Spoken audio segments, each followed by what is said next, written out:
Well, welcome everybody, and thank you for being here today. We're very excited. We have as our presenter today Dr. Tricia Bertram-Gallant, and she is Director of the Office of Academic Integrity at UC San Diego, and she also is on the advisory board for the International Center for Academic Integrity. And she's authored a number of publications related to academic integrity and cheating, and I can say here at my institution at least, they've been very helpful and useful in developing our approach. Okay, so with that, I will turn it over to Tricia. Great, thanks Matt. Thanks for inviting me, Molly and Matt, and to everybody that's joining in, thanks for joining.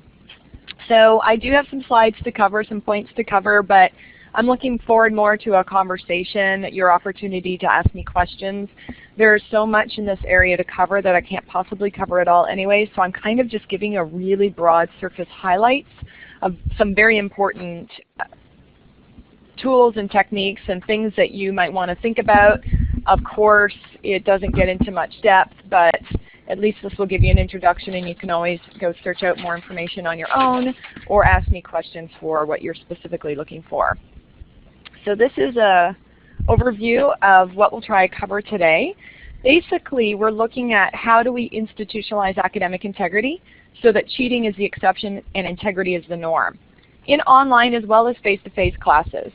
So I have to probably preface this whole presentation with my philosophy that cheating actually doesn't necessarily happen more online than in face-to-face classes.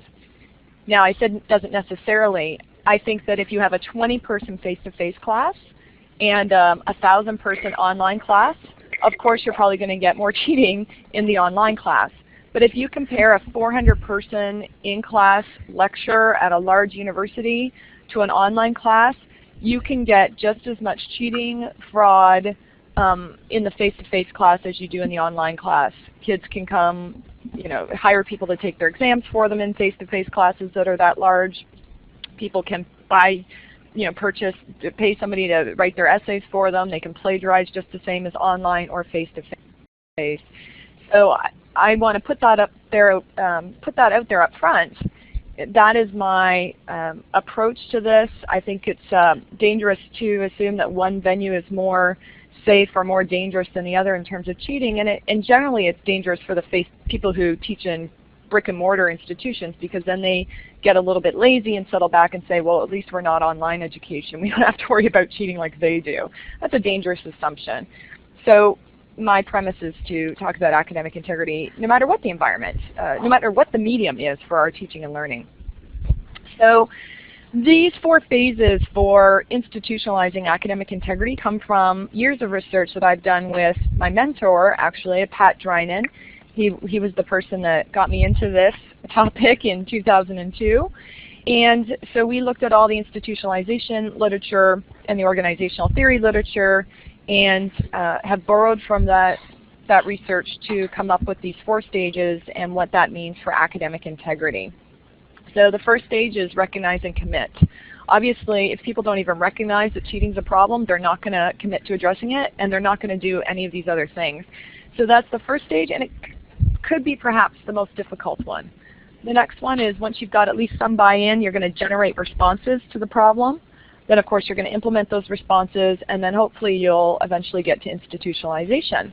And what institutionalization means is just infusing integrity into the fabric of the organization, so it is part of the culture, the structures, the processes. And how I term it, it means that cheating is the exception and integrity is the norm. It doesn't mean cheating will never occur. That's a false notion. Human beings are human beings. They're going to cheat when they see temptation and opportunity. But we can, I think, make it the exception, and in an environment where integrity is the norm, and that's what we're aiming for. So let's start with the first phase. And I'm going to move rather quickly through this one because it's quite complex. As I mentioned, it's probably one of the most difficult ones. And we wouldn't be able to cover it with justice. But The first step is to build recognition and awareness. As many of you probably have experienced, there are a lot of people in our organization, especially those perhaps the higher up, the more removed from the classroom that they are, the more in denial they are. We did see that Pew Research study, though, that surveyed presidents, and I think 53% of them that said plagiarism is more of a problem today than 20 years ago. I always laugh when that study is used as proof that cheating is more of a problem today, because what do presidents know, right? But generally speaking, the presidents of our universities are going to be less aware of what's going on, and they're going to be less likely to want to recognize what's going on because it looks bad, quote unquote, for their institution to say that they've got a cheating problem. However, we have seen the power of data collection for making people come to that awareness. And I either see data collection working or crises, and I often joke that anybody who cares about this issue should manufacture a crisis. They wouldn't actually have to manufacture it because they're happening all the time, but maybe publicize it a bit more to get presidents to pay attention. But data collection can work in a much more friendly way, I suppose.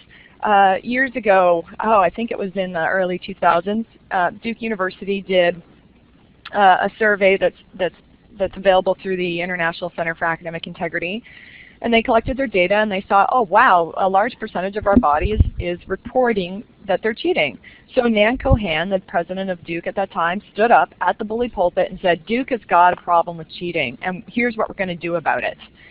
What was so powerful about that is no university president has done it before that, or at least a university of that stature has done it before or since. And nobody looked at Duke and said, oh gosh, all the students are cheating at Duke, they're bad people. They said, oh, if they're cheating at Duke, they're cheating everywhere. There's a lot of power in people, in data, and then in the presidents acknowledging that public recognition. So our job on the ground, for those of us that care about it, is to collect data, to review and summarize the research. Just going around saying, hey, did you know that at least 42% of our student body is probably cheating once a year, and that's just what they self-report cheating, and it's probably more? And you also want to gather testimonials, so it's not just about hard numbers like percentages of people, but what are your faculty saying about their struggles with cheating in the classroom? Get some stories about that. And there's a couple of ways that you can do that.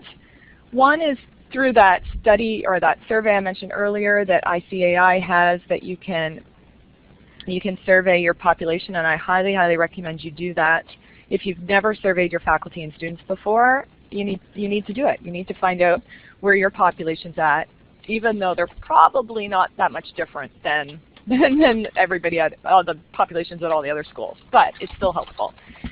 Then you could use that data in part to use this AIR system. So we created this, the ICAI created this. I led this project for a couple of years, and I think Molly sent it out to you ahead of time. The purpose of the rating system is to identify benchmarks, both within your own institution, but so you can compare yourself to other institutions. So that when you're starting an academic integrity initiative or at the beginning of one, you can use AIRS to say, okay, here's where we are now, here's where we'd like to be 5 years from now. So it can help you create a strategic plan. It also helps you publicize your campus efforts. I keep trying to convince universities to be proud that they're doing something about cheating, not to be embarrassed that they have to do something about cheating. It's a hard argument. I haven't even convinced necessarily my boss to buy into that, but I think that there are some people doing things. James Madison University, for example, has this Madison Collaborative. It's not specifically about academic integrity, but they have put into their institutional outcomes that every James Madison student is going to demonstrate competence and ethical reasoning skills. That is tremendous, and I'm so in awe of that. I just found out about it last week, and I so want to know more, and I want to help them spread that idea. This could also stimulate and provide data for accreditation and reaccreditation.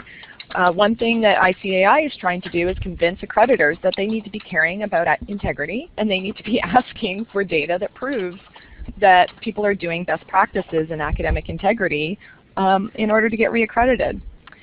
So we modeled AIRS after STARS, which is the I should have looked this up. Association for the Advancement of Sustainability in Higher Education. It's their association's rating system for sustainability initiatives, which has done tremendously well. And so I spoke with them at length, and we used their stars as a model. And our measurements are like theirs. They're intended to reflect movement, not, hey, you're good and you're bad, but you're moving, you're progressing, that they're relevant and meaningful, that they prioritize performance over strategy, and that they're measurable and objective. And so like I said, Molly sent you that so you can take a closer look at AIRS and see if that's something you want to do. It doesn't cost you anything. It's just a helpful mechanism for you to see how your institution is doing. So if you've managed to gain some recognition that there's a problem on your campus, good. Now you have to build commitment. So again, the public pronouncement by the president or someone high up in the organization, maybe a faculty leader, can really help bring people on board. You should form guiding coalitions that include faculty, students, and administration. You could even do this in online universities. You don't have to meet face-to-face. It could be guiding coalitions virtually, or some people are face-to-face and some are virtual. And even online students are going to want to get involved. What we fail to recognize a lot of times is even though a lot of students are cheating, there's a lot of students that hate cheating, and they do eventually speak up and do something about cheating if they feel like the institution's going to support them, if they feel like they're not alone. So there are students who are craving our attention to this topic. You'd also want to resolve roadblocks and obstacles for people to become committed to this. You know, are your faculty overworked with too many other demands? You know, could a course release be given to somebody who's serving on this coalition? Are there too many incentives to cheat? Is the process way too cumbersome for people to become committed to, for example, responding to cheating when they see it?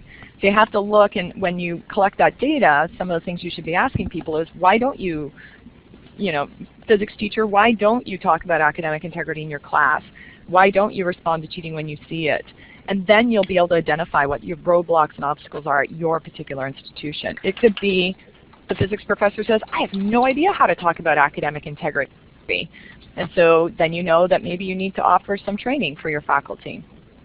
And then of course make the commitment count. The thing I hear over and over again from faculty is they think academic integrity matters, but the university doesn't seem to care, because at the worst, they get dinged if they deal with cheating because students give them bad course evaluations. Some students will give them bad course evaluations, and the chair won't acknowledge that maybe they got some bad evaluations because they were responding to cheating.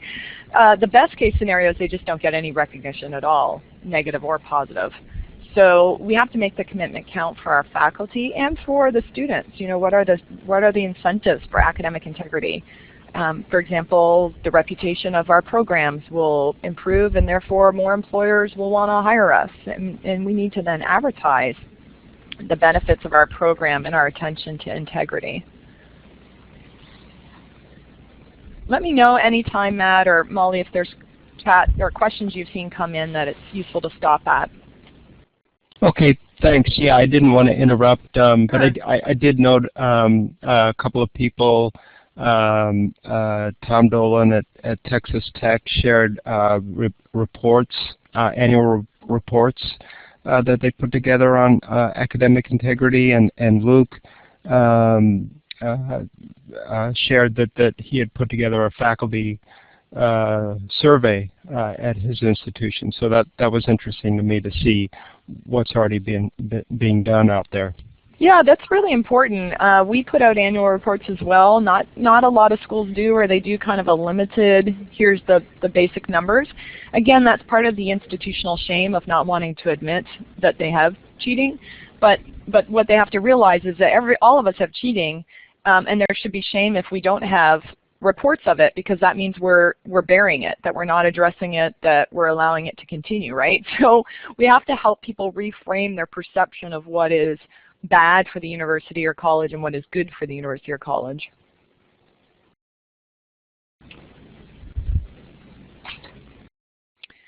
So the next step is generating responses. And what's interesting here in my research for my first book, where I looked at the history of this in the United States, was the typical responses were similar to what they've been in business in terms of dealing with ethics in the business world. And they were either rule compliance or integrity approaches. And so started with the rule compliance approach in the 70s when we had all of the conduct issues in the 70s and the protests and the laws that changed in regard to in locus parentis. And so we started really enforcing student conduct codes and administrator heavy on that, and sanctions and punishments and suspensions and dismissals just to get rid of the bad apple, so to speak. Then in the 90s, the International Center for Academic Integrity came along, the Josephson Institute for Ethics, the Character Counts movement in the K through 12 arena, and that led to an integrity approach. And that approach said, no, it's not about punishing students, it's about teaching them about values and about integrous behaviors and developing them as moral, responsible citizens. Well, obviously that's a more educative approach and seemingly more of a better fit with educational organizations. But the problem with both of those approaches is they focus on the student behaving badly. You're a bad person, so we're going to punish you, or you're a bad person, so we're going to fix you. And the problem with that is it ignores all of the other forces that shape the cheating problem. So in that same book, I then proposed a third approach, which I call the teaching and learning approach. And basically that approach begs us to stop asking this question, which is, how do we stop students from cheating? That's the predominant question that most people ask. How do we stop students from cheating? How do we stop students from cheating? Over and over and over again, when really we should be asking, how do we ensure students are learning? This requires not just attention, again, to the individual student learning and behavioral change, but attention to the teaching, learning, and assessment climate, structures, and procedures. So, for example, if we ask, how do we stop students from cheating, we start to look at how we can change our assignments to make it impossible for students to cheat, which is not a bad thing, but it's probably the wrong orientation, because maybe, for example, I've got faculty here who have stopped giving out-of-class assignments because it's too easy to cheat on them. So all the students' grades now just come, the only assessment that they do is in-class multiple choice exams. Well, that's a bad solution, because not only doesn't it help ensure students are learning, but it's a very limited form of assessment. And so it's not the right way to approach it because we're so scared of cheating. The better question is, how are my assessments measuring what I think they are? So if I am giving, problem sets for the students to do, and I'm grading them, but they are the problem sets from the textbook, and therefore there's solutions manual out there and students are just copying, and I'm giving them grades for copying, then my assessment is not really measuring their learning, is it? It's measuring how well they can copy, which shouldn't be, something that we're trying to achieve after, first grade perhaps, maybe even kindergarten. It also requires asking us, what should our students be learning in the 21st century, and how do I change my assessment and my teaching mechanisms in order to do that? That's where, this is why I'm saying that this is an institutional problem, because if faculty are going to do that, then they need support from the institution in order to have the time and the knowledge and the training in order to reconfigure their classrooms to ensure students are learning. And so the university can attest to the quality and integrity of the teaching and learning that they claim is happening on their campuses. So it's just a slight frame of reference. Don't ask, how can we stop students from cheating, but ask, how can we ensure they're learning? And Tricia, we're seeing a number of comments related to faculty members who, for whatever reason, there may be a variety of reasons, don't go through the official channels. One example was given of a faculty member who simply had a bad experience with the procedure, and I know that here in other institutions a lack of clarity around the procedure is sometimes an issue, and then for us as well, there's kind of a gray area getting into student learning where faculty member may not be sure whether this is something to report or whether it's best handled sort of in-house within the classroom. Yeah, and that's just, I could talk for an hour just on that piece of this. So we're going to talk, we can touch on that a little bit, but in a short amount of time, what I would say is this: you're always going to have faculty who are going to work around the process, right? So you're never going to stop all students from cheating, and you're never going to get 100% faculty on board. However, getting a majority on board and then them putting pressure on their colleagues to also get on board can be very helpful. So rather than me trying to go around and convince every single faculty member to follow policy, I try and get significant faculty allies who will tell their colleagues, oh, you have to report. You have to report. This is how we do things here. Or to get department chairs to emphasize that this is just the way we do things in this department. We go through the proper channels, and here's the reasons why. Otherwise students can cheat their way through our degree programs, which is absolutely true. The other way I help faculty reframe this is remembering that this is part of their responsibility, because this is about education. So okay, you might be a chemistry professor, but your job is an educator, and students will learn from their experience of being of their cheating being addressed. Now, will they learn if just that chemistry professor addresses it in class, gives the kid a 0, and goes on their merry way? Probably not. Probably what they've learned is, okay, I shouldn't cheat in this chemistry class, right? There's not a lot of consequences to that. So here, for example, if a student cheats in a class, faculty gives them an F, which they're not supposed to do without reporting them. Student fails the class. All they do is just retake the class next time with a different professor. It erases the F from their GPA, and they can move on. So there's not a lot of learning opportunities there. Plus, we can learn a lot from our failures, but only if other people help us, take advantage of that opportunity. And while one faculty member might be quite good at doing that, another faculty member might not do anything at all. They might just give them an F, call them a cheater, and kick them out of class. So it is extremely problematic. Having said that, and I'm going to talk about this, the procedures do need to help faculty and report cheating when they see it. Right? We can't, that's one of the obstacles. We can't make something so complicated and difficult that it drives people away. Even when we do make it easy, relatively easy for people to comply, you will still get faculty saying it's a waste of my time, it's too much effort, it's too burdensome, it's overly, administrative.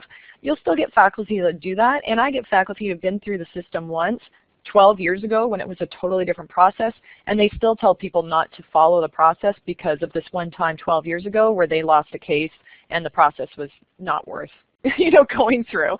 So there's not a lot you can do about that except have more allies who will speak positively about the process to try to drown out those naysayers that you're not going to get rid of. So procedures really are important because they do signify that the institution cares about this, right? So it's not just about giving the faculty an avenue to respond to cheating, but it is to show that we support them in responding to the cheating. So we do need to help provide procedural guides to prevent and respond to cheating, to help assess student learning, conduct admissions, recruitment, and hiring, because let's be frank about this, a lot of the cheating problems we have in colleges and universities are just a continuing problem of cheating in admissions and cheating in high school or cheating in the institution before us. And so this is something that really must be addressed because we're just perpetuating the problem as we go up the educational ladder. Procedural guides to teach, I mean, this is a interesting thing in the 21st century, but we don't teach faculty how to teach, right? Our Ph.D. programs, we learn how to do research, and we have to learn how to teach on our own initiative. So that needs to change. And obviously, we need to also evaluate teaching staff, including an assessment of their integrity practices. I already talked about AIR. Something else I'm really proud of that I've been a part of is this Trusted Seal program that ICAI has been developing in collaboration with Software Secure. It is a program that is intended to help institutions and courses certify that they've employed best practices to protect online exam integrity. We're just in the infancy stages. We've done a battle test of the process. We're starting to get applications in from institutions to have their courses certified. Again, we're not certifying that they're cheating free, but we're certifying that they employ the best practices. And we have 2 standardized criteria. And the first, and I would argue the most paramount, is to educate and inform. So the course has to do a few things like teach students about academic integrity, test students on their knowledge of academic integrity, clearly establish the rules for completing their academic work in that class, kind of the do's and the don'ts. Students have to sign an academic integrity affirmation on each assignment, that kind of thing. So that's the first criteria, and then there's several subparts to that. And then the second criteria, of course, is to prevent and protect academic integrity. So do we know that the person who's getting credit for the course is the person actually completing the assignments? I'd mentioned earlier, this is the same problem in the 400 face-to-face class as it is in the online class. So let's remember that this isn't a particular problem for online courses, but how is student identity being verified? How is their exam environment being monitored? Are they taking their exams in a proctored live, face-to-face physical testing environment? Are they being monitored when they're taking it in their own room or in Starbucks or wherever it is that they're taking it? And does the environment conform to exam policy? So we even have this problem here with accommodated exams, right? So again, face-to-face classes are the same. We have students who get to take their exams outside of the classroom because they're accommodated through the Office of Students with Disabilities, or they're athletes and they're on the road.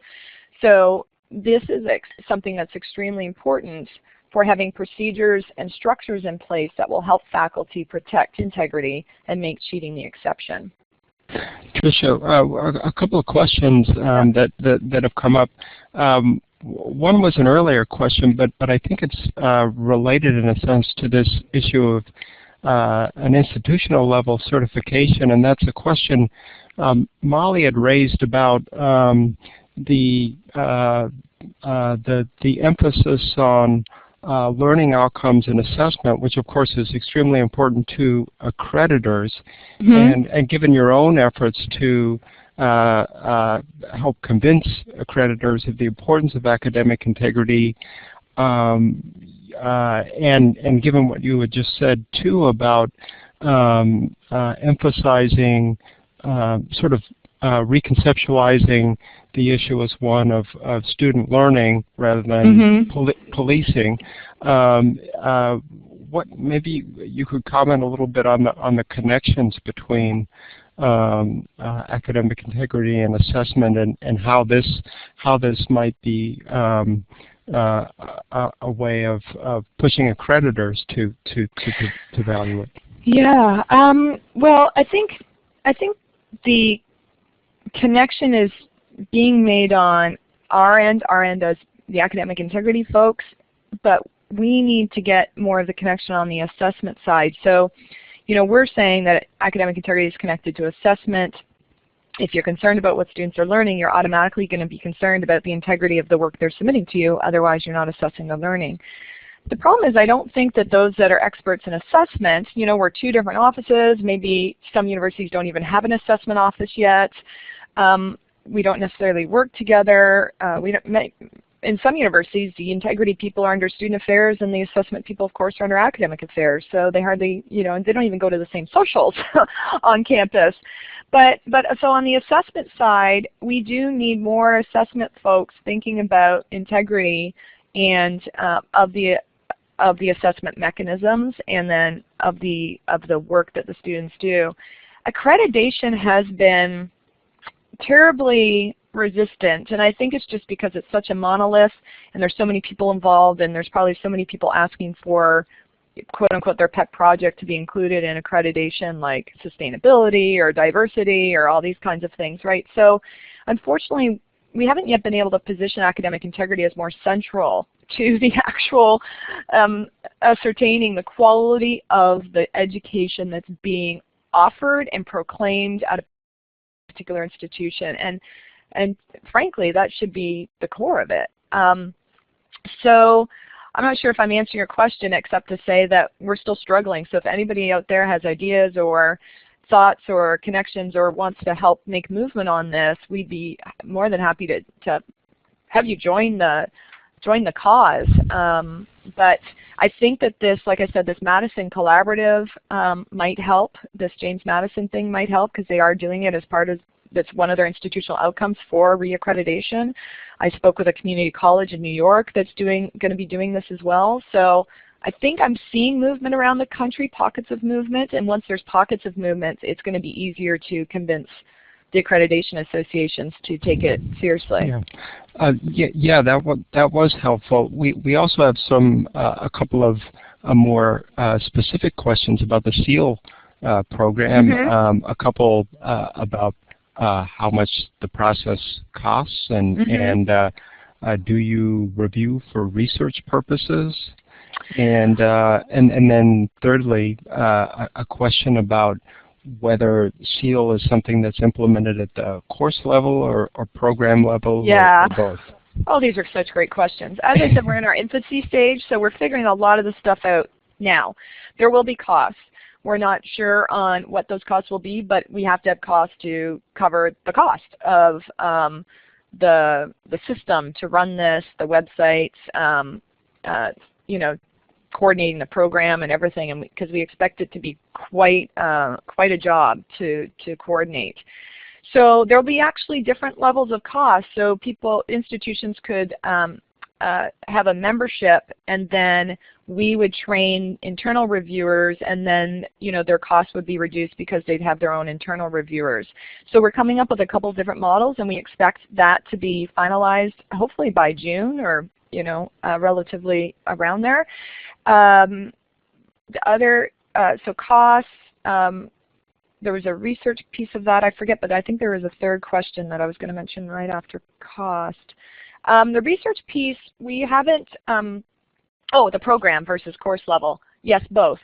Right. So if there's a unique course, of course it can just get certified by itself, but if there's a program and there's courses that share the academic integrity tutorial and the type of affirmation they use and the type of exam integrity protection and monitoring, then we can review at a program level as well. In terms of research, we haven't talked much about that at all. We are focusing on getting the program up and running, all the educational materials that would go along with that. So creating academic integrity tutorials for people to use, creating the training and all that kind of thing. I'm a researcher, so someday would I like to, do some research on this and make sure it's working? Absolutely. But I think that's further down the line. Great, thanks. Sure. You want me to go on then for now? Yeah. Okay, so structures, we've kind of talked a little bit about them. Procedures, I said that procedures signify what the institution cares about. Organizational theorists might call that artifacts of the culture. And structures make manifest the culture, so we can see our values and our priorities coming across in the structures.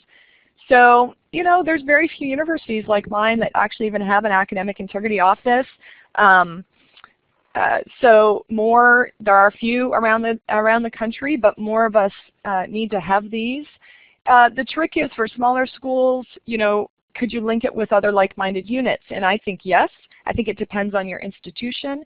I'm torn about this. In some days I would love my office to be paired with a broader ethics center, like it is where Justin is in Texas. Other days I'd like it to be paired with a teaching and learning center and or / an assessment group. So I think it just whatever fits with your organization. I definitely think I'm very firm on this, that it's better on the academic side of the house.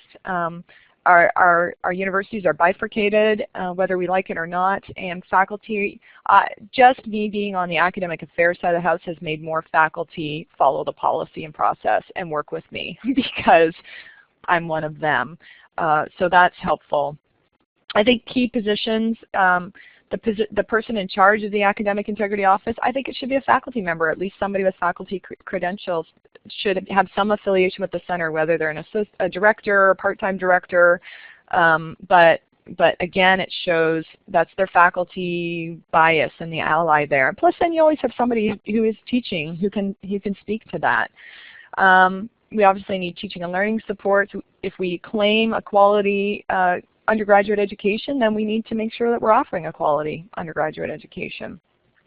And I already mentioned the intra-connections considerations, all the various people that an academic integrity office should be working with, the Writing Center, the libraries, the International Center, Teaching and Learning Center, and the list goes on and on and on. And that actually takes a lot of time.